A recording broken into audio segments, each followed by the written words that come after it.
So yun, andito tayo ngayon sa Olongapo para i-follow up test yung ating Superfire 820 flashlight.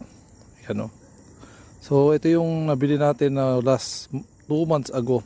Fixed focus flashlight siya na merong 6 mode, no? Yung low mode. Yan.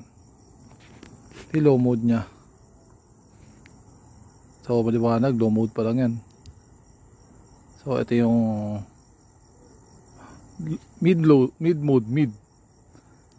Ayan, ito naman yung high. Ano, kitang-kita yan, liwanag ng high, di ba? Sobrang liwanag. Ano? High mode yan. Kitang-kita yung bahay. Hanggang doon sa dulo. Tapos meron tong SOS. Blinker, yan yung blinker.